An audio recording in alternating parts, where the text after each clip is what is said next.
오늘 공부할 성경 말씀 이사야 60장 들어가십시다. 60장 이사야 60장 1절로 3절까지 한번 합독해 보시겠습니다. 일어나라 빛을 발하라. 이는 내 빛이 이르렀고 야의 영광이 내 위에 임하였음이니라. 보라, 어둠이 땅을 덮을 것이며 캄캄함이 만민을 가리려니와 오직 야훼께서 내 위에 임하실 것이며 그의 영광이 내 위에 나타나리니 나라들은 내 빛으로 왕들은 비치는 내 광명으로 나아오리로다. 아멘. 제가 그림 하나 그리고 설명을 드리겠습니다.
오늘 제목이 일어나라 빛을 발하라, 그런 제목의 말씀인데, 세상 삶은 다 어둠 속에 있어요. 빛이라고 그래도 눈이 있어도 물질 세계만 바라보고 믿고 보이지 않는 것은 전혀 안 믿고 그렇게 살거든요. 그래서 에덴에서 쫓겨난, 어둠 속에 쫓겨난 인생들은 항상 어둠 속에 살아요. 전부 부정적이고 악하고 더럽고 뭐 다 그런 마음으로 살기 때문에 이 마음이 원래 하나님이 창조한 거룩한 마음에서 완전히 벗어나서 마귀의 노예가 되어 있는 거예요. 마귀는 물고 찢고 싸우고 죽이고 도둑질하고 멸망시키는 것뿐이기 때문에 마귀의 종이 되면 내가 아무리 많이 배워도 배운 걸 전부 악으로 사용해. 악으로 남을 참소하고 남을 깔아뭉기고 물고 찢고, 배워도 우리 지도자들 많이 보죠. 그렇게 막 최고학벌을 나오고 박사기를 받고 뭐 그런 분들이 지도자가 나와 있는데 TV에 보면 저게 사람인가 이 생각이 막 드는 거예요. 그런 분들을 지도자로 가지고 있는 대한민국 사회는 마귀 영역에서 그들의 말을 듣고 매스미디어의 그런 보도나 방송을 통해서 사람 마음에 자꾸 어둠을 자꾸 심어주는 거야. 악한 걸 자꾸 심어. 그게 마귀가 하는 거야, 마귀가. 그러니까 솔직히 얘기하면 기독교의 아주 신실한 성직자가 대통령이 돼야 돼. 그래야 이 국민 정서가 밝고 맑고 바르고 사랑이 넘치고 신뢰하는 사회를 이룰 수 있어요. 이거는 누가 뭐라도 부인을 하지 못해요. 인간의 삶이 어둠에서 물고지고 싸우니까 몰래 뒤통수를 치고 올라가고 올라가면 끌어내려서 밟고 올라가고, 이런 마귀의 술수와 방법으로 살기 때문에 세상이 그렇게 살기 싫은 거예요. 사실은 뭐가 좋다고 오래 살려고 그래. 살기 싫은 거예요. 빛이라 하면 영적으로 이렇게 생각할 때 이걸 생각해요. 낚시꾼이 낚시밥을 이제 준비하잖아요. 그 수로에 가서 바위 하나를 쫙 틀어놓으면 그것은 막 그냥 지렁이들이 막 아우성을 치는 거야. 아우성을. 빛이 오니까 아우성을 치고, 와 죽었다 아우성 치는 거예요.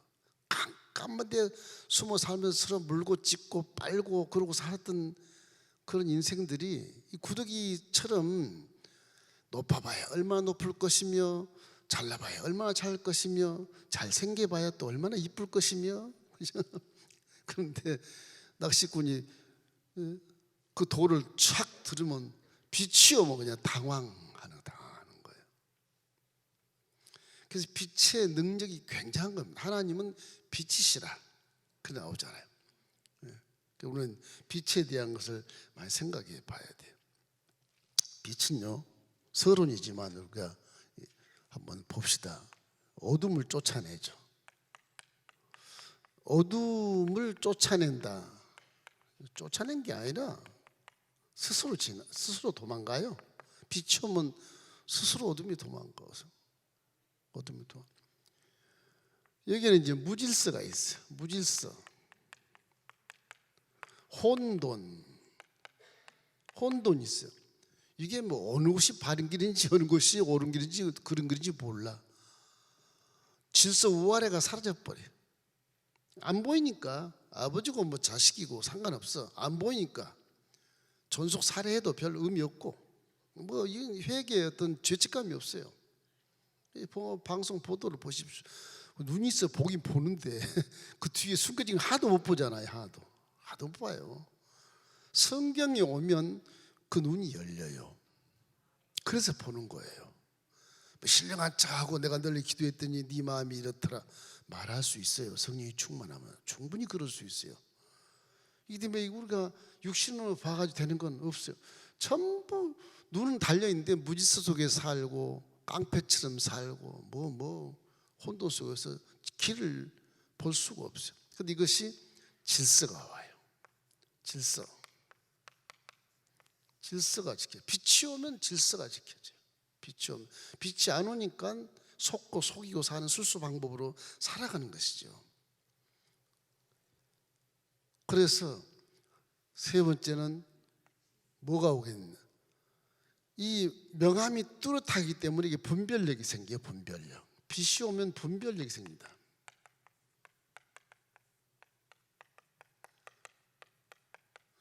내가 뭐 많이 배우지도 못했는데 성령이 충만하면 이게 분별력이 와요. 이건 선이고 이건 악이구나. 그렇네. 전혀 생각도 안 했던 것인데 성령이 깨닫게 하시는 거예요. 보이지 않는 세계를 볼 수 있게 하는 것이 성령이기 때문에 요한복음 3장 5절 말씀은 사람이 물과 성령으로 거듭나지 아니하면 하늘나라를 볼 수 없다. 성경을 읽을 수가 없어요. 이게. 까방은 글씨고 하얀 건 종이고 그저 스토리 정도, 역사 정도, 시를 적어놨구나 그 정도 세상 지식으로 알게 되는 거 터득도 아니야. 그 세상 지식으로 이렇게 볼 수 있다고 하는 것 뿐이겠죠. 그리고 이제 빛이라고 하는 것은 원근을 나타내 줍니다. 원근, 멀고 가까운 그죠? 원근을 알 수 있게 알게 돼. 어둠 속에서는 멀고 가까운 곳이 뭐지? 깜깜하니까 그냥 예를 들면 뭐 그림을 그린다 그러면 벽지다 그냥 하나 딱 붙여서 그냥 뭐 그림 하나 그려놓고 원근이 없어 이게. 그러니까 이렇게 원근감이 없으니까 그림 자체가 그림 같지 않고 그냥 무슨 딱지처럼 그렇게 보이는 거예요. 꽃도 앞에 있는 꽃은 크고 밝고 뒤에 있는 것은 흐리면서 적고 그래 원근이 쫙 나타나잖아요. 그림을 제가 그린 것처럼 원근 이렇게 앞에 있는 것과 뒤로 가는 원근이 생기잖아요. 표면인데도 그죠? 원근이 생기. 빛이 오면 여러분도 그걸 볼 수가 있어. 그걸 영성이라고 그러는데 이 4차원의 영성에도 빛이 있기 때문에 얼마든지 원근을 볼 수 있어요. 원근. 명암이 뚜렷해져요. 선과 악이 뚜렷하고 흰색과 까만 것이 뚜렷해요. 명암. 이게 명암을 통해서 원근이 나타나는 거거든요.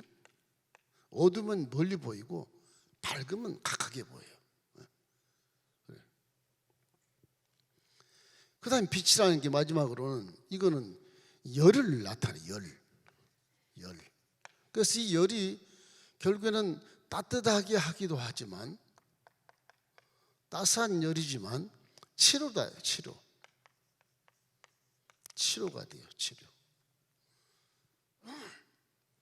어둠은 치료하지 않아요. 두려움을 주고 스트레스를 주고 병이 나게 하고 고독하게 하고 아주 불안하게 하고 그런 것이지만, 빛이 오면 치료가 돼요. 마음이 평안하고 밝고 맑고 하나가 다 보이니까, 누가 누구지 다 보이니까 내가 분별해서 마음이 평안하게 되는 거죠. 빛이라고 하는 것은, 이 세상에 빛이 없어 우리는 다 보이는 물질 세계도 빛이 없으면 그냥 다 죽습니다. 깜깜이 불 꺼보세요. 누가 누군지 누가 치고 박아도 몰라. 죽여버려도 몰라. 판단이 안 돼. 유전 무죄 무전 유죄. 그런 식으로 인간이 가장 생명가치 있는 돈을 주면 죄를 사라지게 해줘. 재판이 거꾸로 돼. 법조계에 있는 분들 많이 회개해야 될 겁니다. 아마. 죄송스럽지만 그래요. 사람이란 게 이렇게 어둠에서 살기 때문에 어쩔 수 없는 거예요. 이게. 높은 지도자? 글쎄요, 얼마나 속일까 이 생각이 들어요. 텔레비 나올 보세요. 저렇게 훌륭한 분이 저 말이 앞뒤가 안 맞네. 훤히 아는데도 전혀 안 그래. 전혀 안 그래요. 속이며 사는 거예요. 세상, 그래서 빛 가운데 나타나야 진실이 드러나고 진리가 드러나는 겁니다. 자, 우리 여기 이사야 60장 1절 한 절만 읽어봐요. 1절 한 절. 일어나라, 빛을 발하라. 이는 내 빛을 얻고 야의 영광이 내 위에 임하였습니다. 우리는 이미 예수를 통해서 빛 가운데 온 것을 믿기를 주의 이름으로 축원합니다. 여러분은 성령이와 계시고 빛 가운데와 계시기 때문에 마태복음 5장 14절 말씀에도 너희는 세상의 빛이라 그렇게 말씀하잖아요. 빛 가운데 살면 실수가 없어요. 질서를 잡고 살고 분별할 수 있기 때문에 실수를 하질 않아. 그래서 사람답게 살아가는 모습이 생기는 거예요. 생각도 빛의 생각을 하고, 말도 빛 가운데 말을 하고, 그리고 행동도 빛 가운데 행동할 때 바르게 행동하게 돼.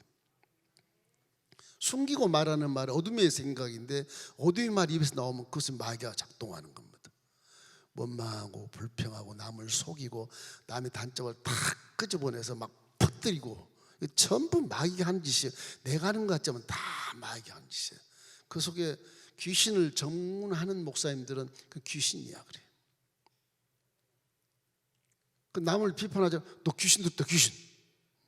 내가 뭐 귀신 들으니 놈아. 내가 판단하는 거지. 귀신이야 그건. 그게 맞아요. 그게.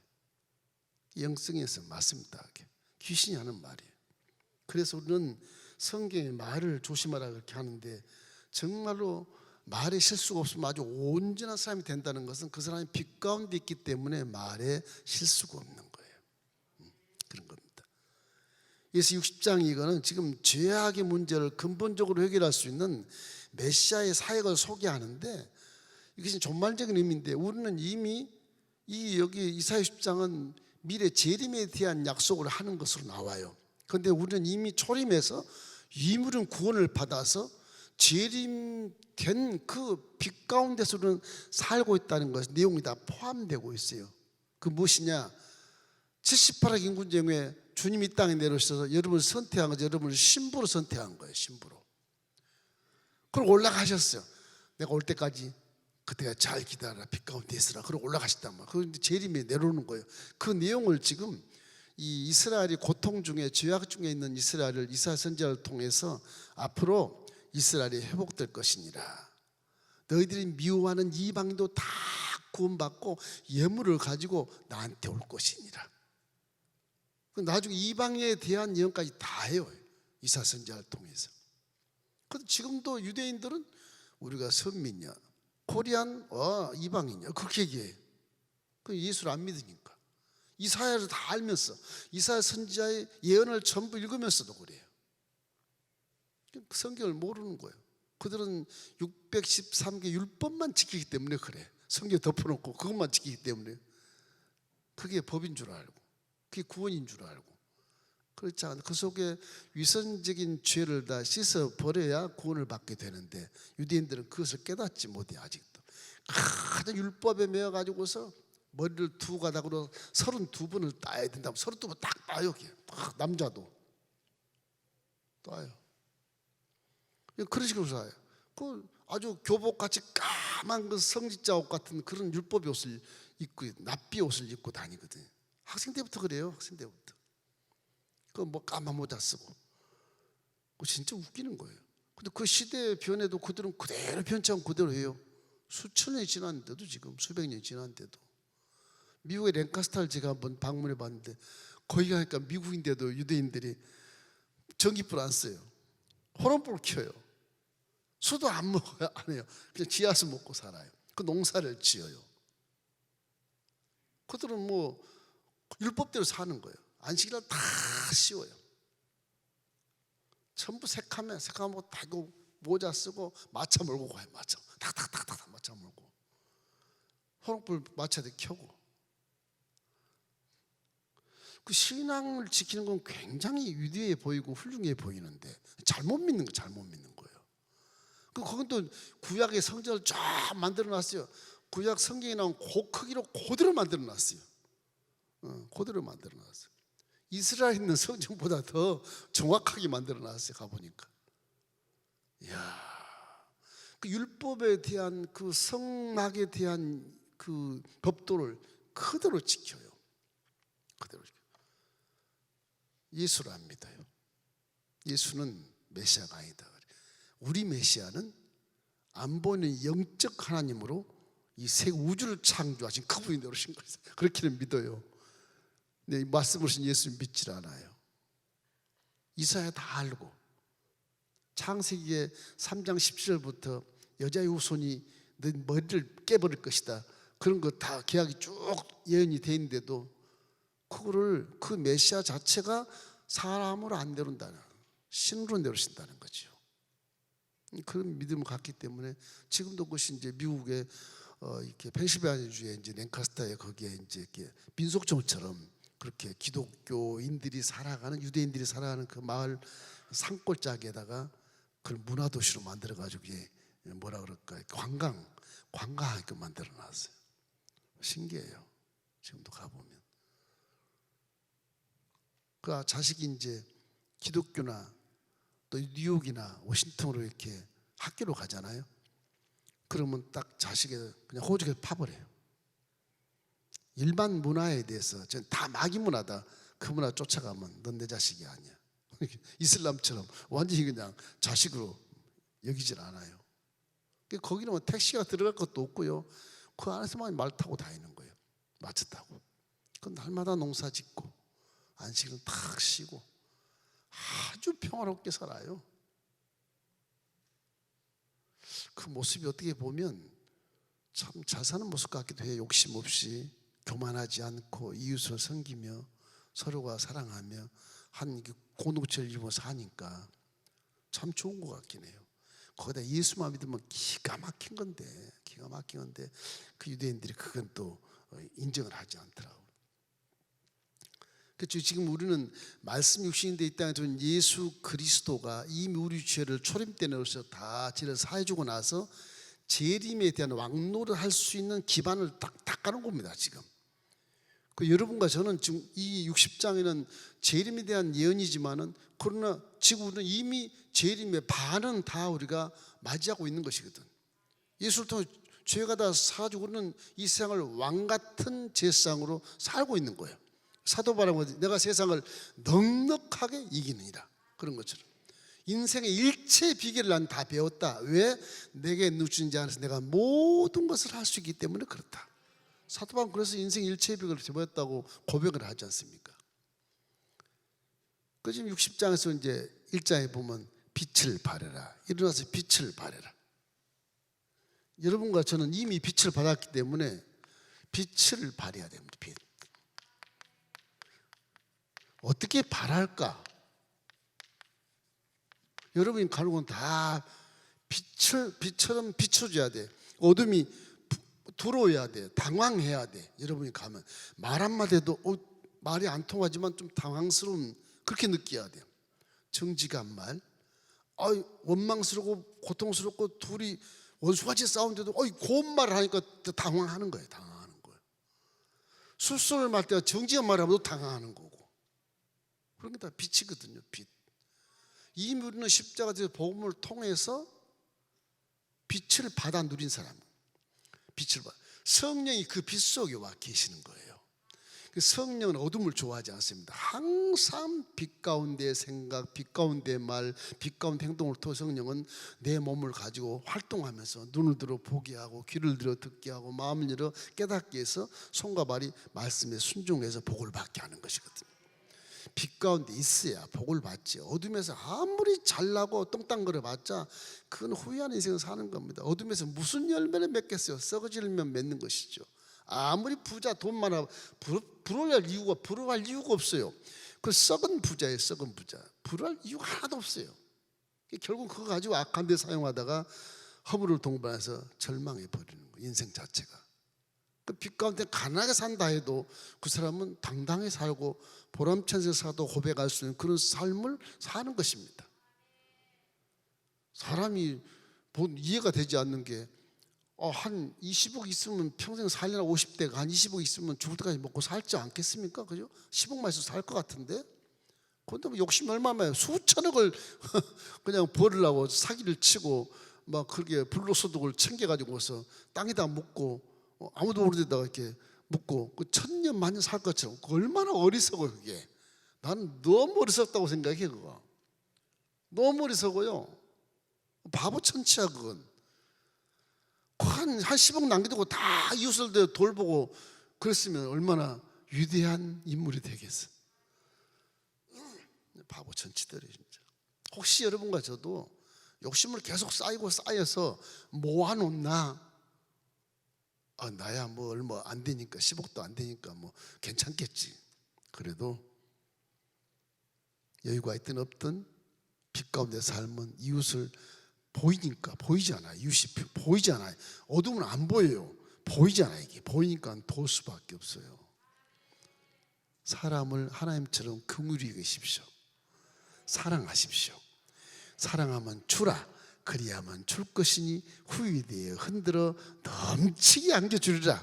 그 누가복음 38장의 내용은 내가 부족하지만 심으면 넘치게 돌려주는 거예요. 그래서 오히려 내가 더 부자가 되는 거예요. 얼마나 기분이 좋은지 알아요? 한번 도와주면 기분이 기가 막히게 좋아요. 나중에 그 도움의 그 손길이 얼마나 감동이 됐는지 지금 저는 20년이 넘어도 계속 그 대가를 받습니다. 한두 분이 아니에요. 저는 굉장히 부자예요. 부럽습니까? 심어보세요. 심으면 그렇게 살 수 있어요. 걱정심이 없게 돼요. 괜히 근심하고 막 주름살 없애려고 와서 선수술 하지 말고 그냥 편안하게 살면, 사랑하고 살면 주름살 수술 안 해도 펴져요. 죽으신 분들 보십시오. 소천하신 분들 이렇게 이제 돌아가셔서 이렇게 시체를 이렇게 관리하지 않습니까? 그분 주름살이 엄청 많은데 돌아가시면 주름살 하나도 없는 거예요. 신기하게. 왜 저러시니까 평안하니까 세포가 다 탁 주저앉아서 쫙 펴지는 거예요. 그래서 믿음은 아무것도 염려하지 말고 모든 일에 기도 안 그러고 그냥 감사기도만 하는 거예요. 감사기도. 그러면 되는 거예요. 현실이 어려워도 감사하고 잘 돼도 감사하고. 그래서 범사에 감사하는 말은 그런 말씀이거든요. 이 그림에 보면 낚시꾼이 돌을 확 들었는데 막 지렁이들이 막 난리 법석을 치잖아요. 당황해가지고. 여러분이 가는 곳에 돌을 드는 것처럼 상대가 당하기를 주의 이름으로 축원합니다. 당하기를. 내 친구는 몇 번 당했어요. 나한테. 이놈이 만나기만 하면 막 빌딩 얘기하고 돈 얘기하고 막 그런 거. 너는 인생을 잘못 살았는데 반드시 널 후회해. 왜? 떠는 거지. 목사가 얘기하니까 떠는 거지. 그런 대화가 안 돼요. 안 믿는 분들하고. 그래서 그런 겁니다. 그래서 이제 이 이스라엘 자체가 이 죄악의 문제가 근본적으로 잘못돼서 우상을 숭배하고 죄를 지니까 이사야 선지자를 통해 하나님 말씀하시는 거예요. 앞으로 이런 메시아가 내려온다. 빛을 발하는 메시아가 온다. 그러니 이 죄를 용서하고 회개를 해라. 그래서 이 완성될 시온의 미래를 얘기하는 거예요. 그 얘기 속에 이제 이 메시아의 순환과 이런 여러 가지 승천하고 이제 하늘 보좌 우편에 앉아 계신 것과 더불어서 시온과 이방이 다 구원을 얻고자 해서 다 하나님께 나오는 거예요. 그러니까 재림 때는 불신자고 뭐고 전부 다 심판받고, 그리고 이방인도 구원받게 돼. 벌써 오늘 이미 이루어졌어요. 이방인이, 우리 이방인이었지 않습니까? 벌써 이방인이 누구든지 주 이름을 부르는 구원을 받으라 그랬으므로 요한복음 3장 16절 하나님이 세상을 이처럼 사랑하사 독생자를 주셔서 그를 믿는 자마다, 선민이 아니고 이방인까지 믿는 자마다 멸망치 않고 영생을 얻는다. 복음이 이미 와 있기 때문에 재림은 이미 다가온 거나 다름없어요. 이 사명 다 하고 나서 우리가 재림 오기 전에 먼저 하늘 품에 안기면 더 좋은 것이고, 살아갈 때 재림이 올 땐 뭐 하나님께 영광 되는 것이고, 그런 것입니다. 이래서 시온 자체는 빛을 발할 수 없어요. 시온 성을 이제 예루살렘을, 이사야는 예루살렘 성이 이제 하나의 어떤 그 하나님의 구원의 목표다, 하나님의 성지다 나오거든요. 예루살렘은 항상, 유다와 예루살렘은 항상 귀히 여겨요. 유다는 제일 큰 지파, 거기에 다윗의 후손이 나오니까, 메시아가 나오니까 유다 지파, 그 다음에 예루살렘 성. 그러니까 계시록도 예루살렘 세 성이 쭉 내려오는 이유도 다른 뭐 헤브론이나 무슨 사마리아나 뭐 이런 성이 내려오지 않고 예루살렘 성이 쭉 내려오고, 그 예루살렘에 솔로몬의 성전을 세웠던 그곳을 성지로 여기기 때문에 우리 상징적으로 예루살렘이 이렇게 내려오는 겁니다. 이게 그 유다 지파가 내려오는 거고, 이사야 선지자 속에는 유다 지파 가장 장자 지파고 예루살렘 성이 가장 성스러운 곳이고 하나님이 임재한 곳이다. 그렇게 아주 자기 마음에 두고 예언을 받은 거예요. 그러니까 하나님이 결국은 유다 지파의 이런 그 시온 예루살렘 성이거든요. 이 시온 성이 죄를 짓기 때문에 빛을 발할 수가 없어. 죄악을 얻어줘서. 그래서 유일한 방법은 뭐냐? 빛을 반사하는 거예요. 빛을 낼 수가 없어요. 빛을 반사할 수밖에요.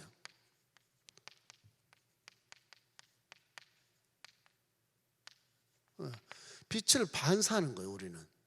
우리가 직접 빛을 바짝바짝 낼 수 없어요. 아무리 다이아몬드를 할지라도 옆에서 빛이 다이아몬드가 바짝 빛나지, 빛이 어둠에 있으면 같이 어두워져요.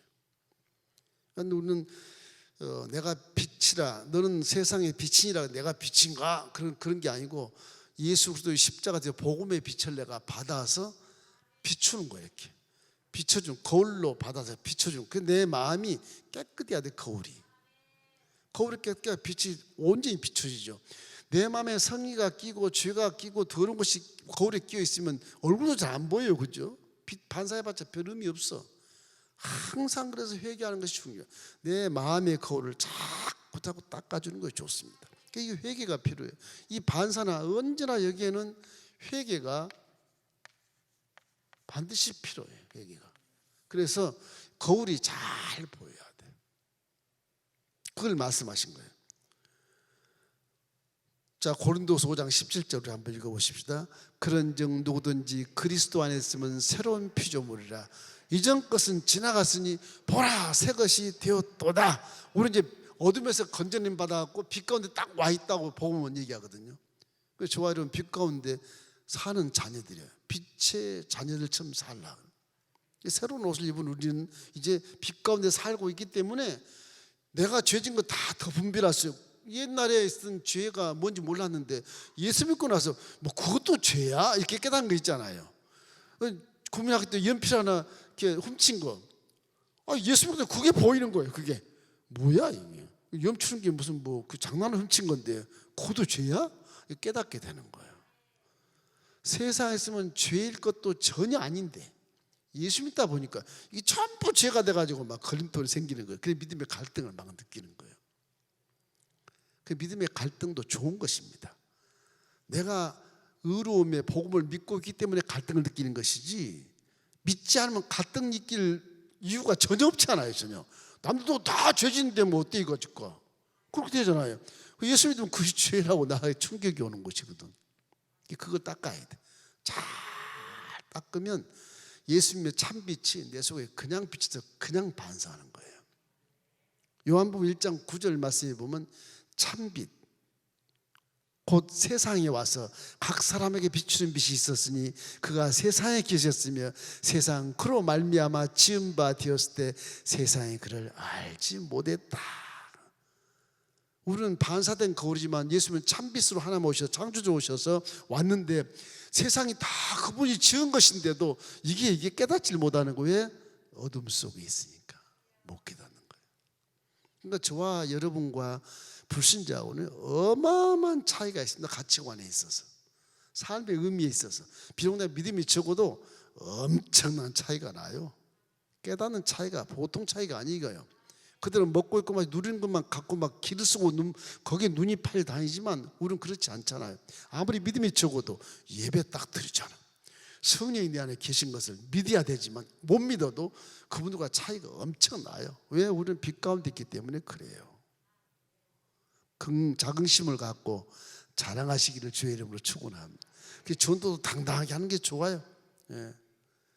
그래서 우리 세상은 어둡기 때문에 빛을 발하라고 하는 거예요. 사랑의 빛을 발하십시오. 거룩한 빛을 발할 수는 없겠지만 회개를 열심히 하면 불신자들 볼 때 우리는 굉장히 거룩해 보여요.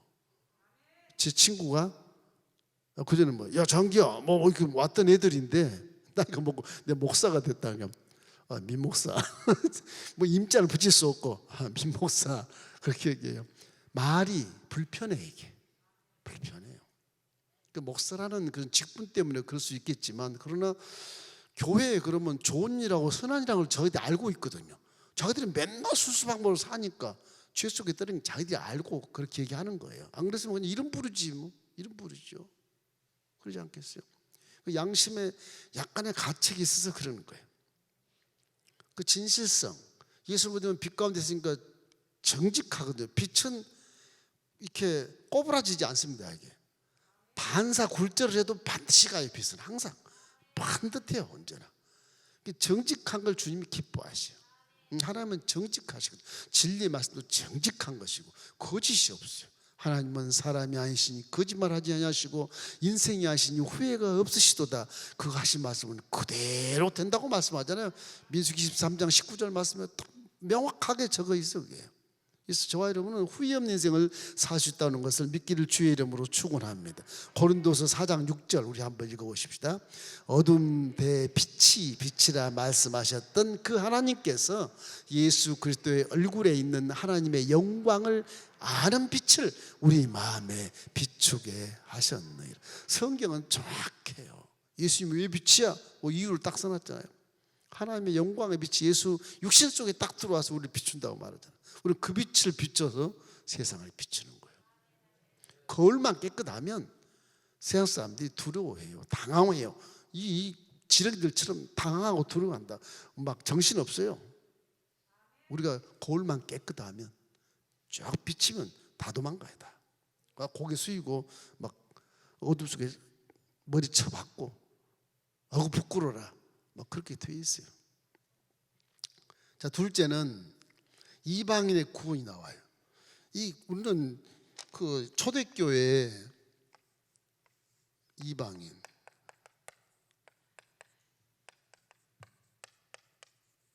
구원. 초대교회 바울이 2차전 갔을 때 예루살렘에서 마가 이놈이 일러 바쳤는지 모르겠지만은 예루살렘 회의가 열렸어요. 예루살렘에서. 바울이라고 하는 저자가 말이야. 내가 만나봤지만 영적인 체험도 맞고 신학도 맞는데 한 가지 참 어려운 것이 하나 있다. 뭐냐? 아니 지금 터키 시즌인데 그 나라 사람들을 이게 구원을 했는데 그들은 할례도 안 받고 이방인인데 자꾸 형제요 자매요 그러니까 그렇게 할 수 있겠냐 이거.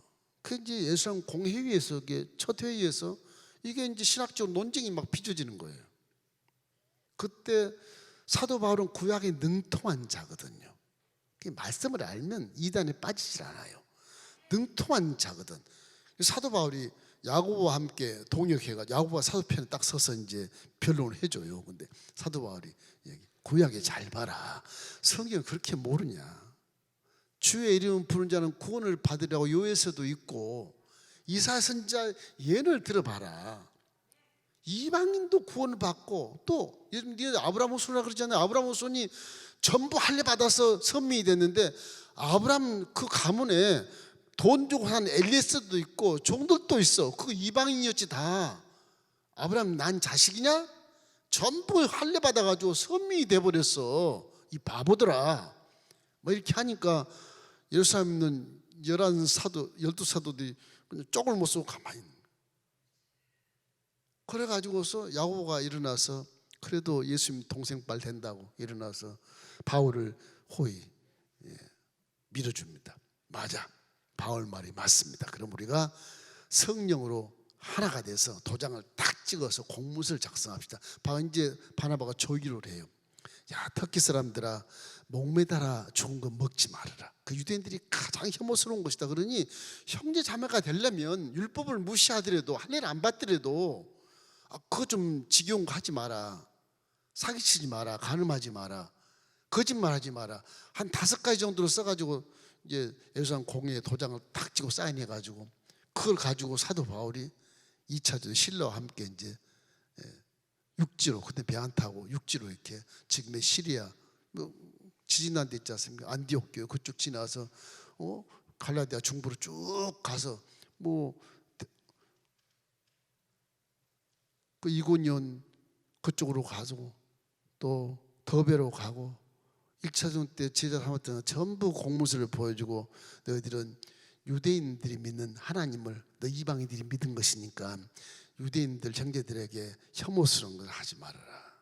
예수를 믿으면 목매달아 죽은 거 먹지 말아라. 거짓말하지 마라. 부도덕 하던 그런 행위를 하지 마라. 그렇게 해서 다 격려하면서 2차전을 가면서 유럽으로 이제 건너가는 겁니다. 그러니까 구약에도 이렇게 이방인의 구원이 지금 여기도 정확하게 나와 있어요. 정확하게 나와. 자, 이사야 60장 5절 우리 한번 읽어보시죠. 60장 5절. 그때 내가 보고 기쁜 빛을 내며 내 마음이 놀라고 또 화창하리니 이는 바다의 부가 내게로 돌아오며 이방 나라들의 재물이 내게로 옴이라. 그렇게 돼 있죠. 그래서 이제 60장 10절 한번 보십시다.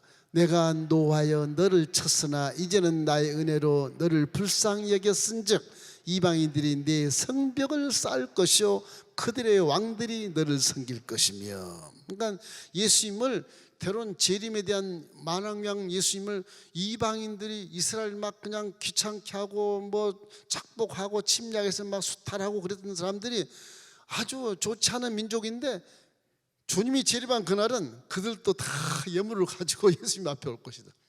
이방인도 구원을 받아. 이방인도 성벽을 건축하는데 일조할 것이고 이방인도 교회에 들어와서 예물을 가지고 엎드려서 이렇게 구원을 받을 것이다. 그걸 이제 이사야가 예언을 해.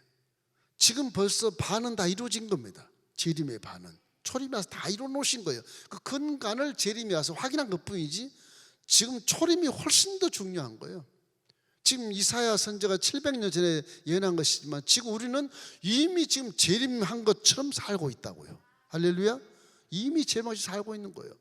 이 때문에 이방인이지만 벌써 구원받고 하나님의 자녀가 되고 왕같은 지상이 되고 그게 소유된 백성이 되어버렸으니 예수님도 반드시 구원받게 되고 현세도 잘 되고 내세도 주님 만날 때 상급받는 그런 효자 효녀가 될 수 있다. 그런 것은 이미 다 이루어진 거잖아요. 이제 재림할 때는 그걸 결과만 보시는 거. 우리는 결과만. 그걸 이사야가 이렇게 예수님이 700년 전에 이렇게 증거를 해놓은 것입니다. 히브리서 11장이나 12장 보면 선진들이로서 증거를 얻었느니라. 히브리서 11장 2절에 나와. 선진들이로서 증거를 얻는다. 히브리서 12장 2절도 나와봐요. 이러므로 우리에게 구름같이 둘러싼 허다한 증인들이 있으니 모든 무거운 것과 얽매기 쉬운 죄를 벗어버리고 인내로써 우리 앞에 당한 경주를 하라. 허다한 증인들이 예수님이 700년 전 그 사이에만 많은 증인들이 다 나왔다는 거죠.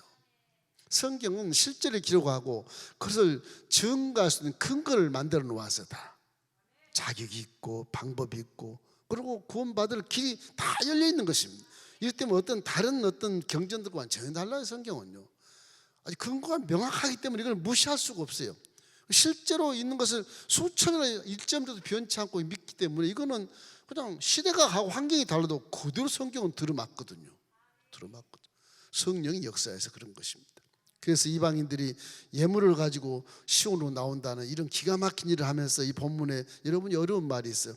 지역을 에바라는 지역은 아라비아의 그 북부 동북부 쪽입니다. 지금 사해 동쪽에 밑에 에돔 지역이 있는 그쪽이 이제 에바 지역. 스바 지역. 요비 살았던 스바 그쪽 있죠. 그쪽 지역 에티오피아. 저 사우디아라비아 맨 남방에 이쪽 서쪽입니다. 아프리카 이쪽 동쪽이죠. 그쪽 에티오피아. 거기는 지금도 솔로몬의 후예라 그래서 신기하게 거의 난 가보진 않았는데 거기는 민족들이 흑인이 아니고요. 솔로몬 족속들처럼 백인이래요. 아프리카에 사는데. 그래서 스바 여왕이 혹시 솔로몬하고 아이를 낳아서 족속을 퍼뜨렸지 않느냐. 그래서 그들은 국기도 이스라엘 국과 비슷하게 만들어 살아요. 사촌 나라처럼. 지금 현재 그래요. 현재. 역사적으로 맞는 것 같아. 그 DNA가 흑인 DNA가 아니에요. 그래서 그 성경에 나오는 그런 서바의 여왕 이런 것들이 역사적으로 증거를 가지고 있다고 합니다. 그래서 지금 예언은 지금 한 뭐 다 성취된 거지만 재림 때는 완전히 성취될 것이라는 것을 말씀해 주고 있는 거예요. 그래서 지금 이 얘기를 왜 하느냐? 고통받은 이스라엘에게 위로의 하나님의 말씀이거든요. 이 전까지는 참 무상 숭배하고 죄 짓고 뭐 멸망하니 어쩌니 막 날부를 치다가 이제 하나님이 긍휼하시면 나타나서 60장에 가서 이제 너희를 내가 위로해 주는 그 말씀을 말하시면서 미래의 희망을 주는 것입니다. 자, 이사야 60장 6절로 7절 우리 한번 읽어볼까요? 허다한 낙타 미디안과 에바의 어린 낙타가 내 가운데 가득할 것이며 스바 사람들은 다 금과 유황을 가지고 와서 야외에 찬송을 전파할 것이며 게달의 양무리는 다 내게로 모일 것이요 느바요스의 수양은 내게 공급되고 내 제단에 올라 가까이 받음이 되리니 내가 내 영광의 집을 영화롭게 하리라. 다 이방인들이거든요. 전부 사우디아라비아 남방에 있는 사람들 게달이 느바요 전부 사우디아라비아를 가리킨 거예요. 미디안 광야로부터 시작해서 모세가 도망갔던 곳 전부 그 지역들이에요. 이방 사람들이 전부 예물을 가지고 근거원을 가지고 와서 예배할 것이다. 그 남방에 근거원이 많이 나거든요. 스바이왕 쪽에는 그쪽 남방 지역은 뭐 근거원이 엄청납니다. 솔로몬이 거기서 근거원을 캐다가 보석을 캐서 성전 지을 때 사용했지 않습니까? 이런 것처럼 열방이 돌아온다. 그래서 집을 떠난 새가 보금자를 다시 찾아서 이렇게 돌아오듯이 흩어졌던 선민도 귀환할 것이고 이방인도 함께 구원받을 것이라는 것을 예언하는 거예요. 그것이 예수님 오기 전 한 500년 전에 고레스 왕, 바사 고레스 왕을 통해서 이 포로에서 귀환이 들어와요. 이제 귀환. 그래서 그것이 이제 시작이 되는 거예요. 그 말씀은 조금도 오차 없이 반드시 성취된다는 것을 우리가 알 수 있어요. 그래서 메시아의 통치 아래 모든 세상 권세가 굴복할 때가 재림의 때다. 지금 우리는 이미 한 70% 정도 다 재림의 때 복을 누리고 있다. 할렐루야. 그래서 십자가의 복음을 전적으로 믿고 그 정체성을 가지고 나아가면 세상의 어떤 문제도 십자가 복음으로 다 해결할 수 있는 것입니다. 저주를 쫓아낼 수 있고 가난을 부유한 축복을 받을 수 있고 질병도 쫓아낼 수 있고 치료할 수 있으며 죽음도 뛰어넘어 영생 체험기 시민권을 가진 자니까 이물은 재림에 왕노릇하고 있는 거예요. 이 육체 때문에 좀 문제가 되지만 그래 있는 거예요. 이제 복음이라고 하는 그래서 기쁜 복음 굿뉴스인 것입니다. 깃발을 탁 들고 기뻐 춤추는 그런 복음을 저와 여러분이 믿고 있다는 것을 항상 기억하시기를 주의 이름으로 축원합니다. 60장 14절 우리 함께 읽겠습니다. 너를 괴롭혔던 자의 자손이 몸을 굽혀 내게 나오며 너를 멸시하던 모든 자가 내 발 아래 엎드려 너를 일컬어 야훼의 성읍이라 이스라엘의 거룩한 이의 시온이라 하리라. 전부 예수 앞에 이방인이 됐든 섬이든 전부 찾아 무릎을 꿇고 다 그의 백성이 되는 거예요. 그것이 이제 예수님이 내려오셔서 왕노릇하는, 그때는 저와 여러분 함께 왕노릇하게 되는 것입니다. 천년 왕국을 이루는 것입니다. 마지막 이방의 섬기를 받은 시온, 이래서 이방인들이 이스라엘 시온을 섬기게 됩니다. 끊임없이 공격과 괴롭혔던 그런 이방 국가들, 바벨론이나 이런 어떤 그런 로마 이런 것들 철저히 이스라엘 파괴했는데 결국은 그들이 시온의 영광을 드러내게 되었다. 그건 뭐냐? 하나님의 긍휼하심으로 인해서 그들이 구원받게 되었다. 하나님의 사랑을 얘기하는, 이방인의 구원은 전적으로 이거는 하나님의 사랑을 얘기합니다. 사랑, 이거 긍휼을 얘기하는 거죠. 긍휼을 말이 어려우니까 사랑으로 하면 돼. 사랑 때문에 다 용서를 받고 구원을 받게 되었다. 그래서 이방 세력이 시온을 섬기는 것은 하나님께서 은혜를 베푸시기 때문에 구원을 받는 것이지. 60장 10절을 읽어보면 그 말씀입니다. 내가 노하여 너를 쳤으나 이제는 나의 은혜로 너를 불쌍히 여겼은즉 이방인들이 내 성벽을 쌓을 것이요 그들이 왕들이 너를 섬길 것이며. 그러니까 그 왕들이 다 와서 예수님을 섬기는 겁니다. 예수님이 쳤죠. 죄를 짓고 이스라엘 망하게 막 쳤는데도 불구하고 이제 주님이 그들을 긍휼히 여겨서 용서를 해주고 이방인도 구원받겠다는 그런 내용을 지금 말씀하신 것입니다. 이렇기 때문에 시온은 함께 범죄함으로 하나님의 진노를 받아서 열방의 침략을 많이 당했으나 침략했던 바벨론이나 노마도 다 긍휼함을 받아서 이방이 다 구원받게 되는 그 복음이 바로 그 복음인데, 그분이 누구냐? 저와 여러분이.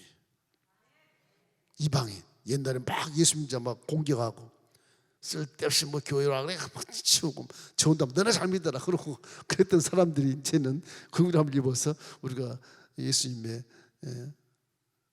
정말 복음을 가지고 구원을 받고 이렇게 하나님 자녀로 살고 있는 것입니다. 하나님의 사랑이 얼마나 큰지 몰라요. 끝이 없어요. 그걸 말씀하신 거예요. 그래서 이사야가 말한 예언은 이러한 불행이 반전돼서 이방인들이 도리어 성벽을 재건하고 시온을 섬긴다는 말도 안 되는데 그렇게 된다고 예언을 하고 있는 것이거든요. 에스라서에 보면 1장 2절로 3절에 이게 나옵니다. 바사왕 고레스는 말하노니 하늘의 하나님 야훼께서 세상 모든 나라를 내게 주셨고 나에게 명령하사 유다 예루살렘의 성전을 건축하라 하셨나니 이스라엘의 하나님은 참 신이라. 너희 중에 그의 백성된 자는 다 유다 예루살렘으로 올라가서 이스라엘의 하나님 야훼의 성전을 건축하라. 그는 예루살렘에 계신 하나님이시니라. 이방의 그 대제국 바사왕 페르시아왕 고레스가 저렇게 유다 백성을 다 가라 예루살렘으로 성전을 회복해라. 이 기가 막힌 일입니다. 이방 제국의 나라가 이게 270도를 아우르는 그 페르시아 제국이 왕이 고레스가 이렇게 유다 백성들아 다 예루살렘을 가서 성전을 태워 니네 하나님은 참 신이라. 참 기가 막히잖아. 느부갓네살가 처음은 자기 우상을 숭배해놓고 절하라 그랬다가 나중에 다 그냥 참신이라. 다니엘의 세 친구를 그 보고 나서 불꽃에 타지도 않고 그걸 보고 나서 느부갓네살이 땅에 엎드려서 니네 하나님이 참 신이라. 조소를 내립니다. 왕이 이스라엘은 참 신이라. 조소를 내려. 하나님은 그런 사람이에요. 이래서 오직 하나님의 은혜와 긍휼 때문에 인류가 지금 살고 있다. 그래서 보면 우리 신학교에서 복음에서 보면 하나님이 창조한 우리 인간 사람은 전부 다 하나님의 영혼의 분신을 갖고 있어. 그래서 하나님 잊을 수가 없는 거예요. 믿든 안 믿든 간에. 그럼 우리는 불신자를 바라볼 때 속상하다고 발로 차버리고 싶지만은 저 인간이 하나님의 분신인데 어떻게 해야 돼? 전도해야 되거든. 그 잃어버린 아들딸이거든. 잃어버린. 그래서 전도하라고 하는 거예요. 그래서 불신자도 사람의 모양을 갖고 있으면 귀하게 여기셔야 돼요. 무시하면 안 돼. 너도 하나님의 형상을 닮았구나. 왜? 하나님의 분신이니까. 우리도 다 하나님의 분신이니까 사람은 죽질 않아요. 영원히 살아요. 물질을 입어서 지금 눈에 보여서 사는 것 같지만 물질 딱 벗어도 영원히 사는 거예요. 그래서 앞서가니 천국 가면 다 만나요, 다 만나. 그러니까 서로 사랑하시길 주의 이름으로 축원합니다. 이래서 하나님의 인자와 긍휼은 끝이 없습니다. 그것이 에레미야에 가서 3장 22절에 그런 말씀 있지 않습니까? 야의 인자와 긍휼이 무궁하심으로 우리가 진멸되지 아니함이니라. 저 말씀을 레마로 받는 사람이 많아요. 너무 죄를 많이 짓다 보니까 하나님의 인자와 긍휼이 무궁하심으로 내가 진멸되지 않을 것입니다. 그 말씀 딱 놓고 하면 하나님이 어떡하겠어? 당신이 말한 법인데 진멸 안 시키고 살려주지. 저런 말씀은 귀한 말씀, 진짜 귀한 말씀. 신약에도 고린도전서 5장 10절 읽겠습니다. 사도 바울이 한 말이에요. 그러나 내가 나된 것은 하나님의 은혜로 된 것이니 내게 주신 그 은혜가 헛되지 아니하며 내가 모든 사도보다 더 많이 수고하였으나 내가 한 것이 아니요 오직 나와 함께 하신 하나님의 은혜로다. 그러니까 내가 산 모든 것이 다 하나님의, 우리 성전 준공할 때 그 노래한 것이, 그 기도 고백한 것이 다 하나님이 하셨습니다. 나는 계산도 안 해봤고요, 기도뿐이었고요, 헌신뿐이었지만 다 하나님이 하셨습니다. 다 우리 성도님들이 다 하셨습니다. 그런 눈물의 기도가 나오더라고요. 어떻게 내가 이 건물을 짓겠습니까? 혼자 무슨 재주로 짓지 못해요. 그래서 회복된 이스라엘의 그 영광을, 시온의 영광을 솔로몬의 영광과 비교하면서 기술하는 구절이 하나 있어요. 이사야 60장 13절 우리 함께 읽어보십시다. 레바논의 영광 곧 잣나무와 소나무와 상향목이 함께 내게 이르러 내 거룩한 곳을 아름답게 할 것이며 내가 나의 발 둘 곳을 영화롭게 할 것이라.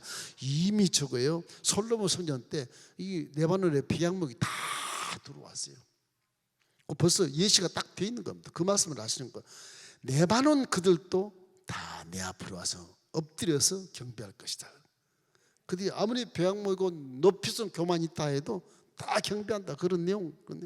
이미 솔로몬 성전 건축할 때 레바논 배양목이 들어온 역사가 있었고, 그 레바논의 굴복, 그 다음에 복종을 의미하는, 복종을, 이방에 대한 모든 악한 자들이 예수 앞에 굴복하고 복종할 때가 온다고 하는 것을 말씀해 주기 때문에 이스라엘 백성이 지금 고통받지만 정말 이런 때가 있다. 앞으로 뭐 희망을 가지라, 용기를 가지라, 그런 이론의 말씀을 주시는 것입니다. 자, 마지막으로 잠깐 5분만 하면 시온을 향한 축복, 이제 시온의 축복, 이제 시온성, 이것이 이제 예루살렘입니다. 예루살렘. 다시 말하면 여기에 유다 지파, 유다, 이 시온성의 축복. 이스라엘은 반드시 축복을 받고 영적으로는 예수를 그리스도를 믿는 우리에게도 반드시 축복을 받는다, 그런 내용이에요. 그래서 이방을 섬기는, 이방의 섬김을 받는 존귀한 그분이 누구냐? 예수 그리스도다. 그런 것입니다. 흔들리지 않고 아주 든든한 모습을 보여주는 이스라엘을 보면서 이 포로 상태에 놓여 있는 이스라엘을 이루하고 있는 것이죠. 이래서 통치하는, 그 시온을 통치하는 예수 그리스도는 두 가지 원리를 갖고 있어요. 무엇이냐? 하나는 화평입니다. 화평. 이 복에 대한 의미가 이거 화평이에요. 화평. 항상 싸우지 말고 화평해야 됩니다. 또 하나가 있다면 의로운 것입니다. 의로운 것. 의롭다, 어떻게 보면 정직하다, 빛 가운데 있다, 그런 뜻이죠. 그러니까 빛 가운데서 화평만 하면 평화가 이루어지게 되고 다 복을 받는 복 있는 사람이 된다고 하는 거예요. 우리 복음을 믿는 것이 다 이웃과 더불어 복음을 믿으라고 복음을 준 것이지, 나만 믿으라고 개인적인 복만 받으라고 준 게 아니에요. 여러분이 순복음은 그게 한 가지, 이제 시대에 따라서 우리 원로 목사님이 그렇게 신학을 연구를 해서 했지만은, 그래 영혼이 잘된 같이 범사가 잘되고 강건해, 나만 너무 못 살다 보니까 뭐 있어야 도와주지, 그거를 기틀로 해서 막 부흥시키는 거예요, 막. 근데 그 다음에 가서는 반드시 사랑으로 논아주는 게 있어야 돼.